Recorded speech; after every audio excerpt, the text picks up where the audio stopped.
Edmund, King of the East Angles, died in 869 AD following his capture by the Danes. An abbey was built here to house his remains.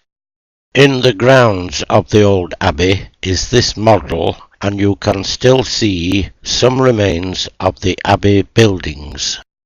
Some of the more intact structures have been adapted for office space and houses, as we shall see, but much of the land is laid out to grass and gardens, and it's a very nice place to have your picnic on your visit.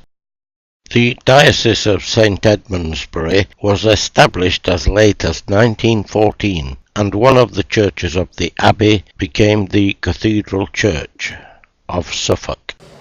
And only in 2005 the building reached a state of completion when new chapels, the cloisters and the new tower were finished.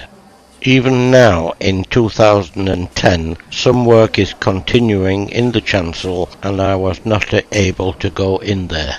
We can, however, see the colourful roof, and here the vaulted ceiling under the new tower. The shields hold the arms of all the other English cathedrals.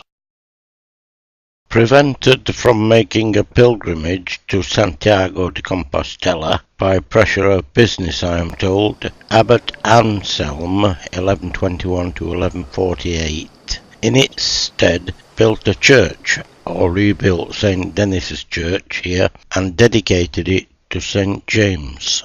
This church was again largely rebuilt from 1503, and over the centuries down to today has developed into this cathedral.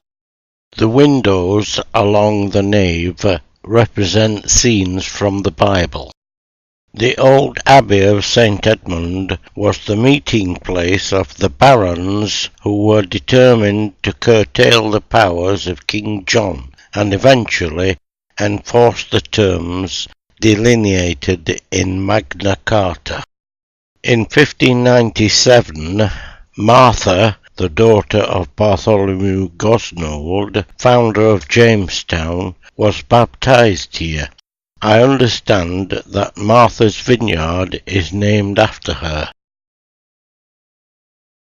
Just outside, in the grounds, you can see this monument erected in 1903 to mark the death of 17 Christians who were put to death during the reign of Queen Mary by other Christians.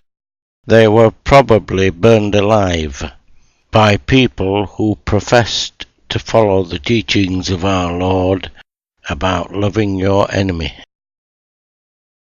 And here are the gardens, which make a very nice place to have your picnic.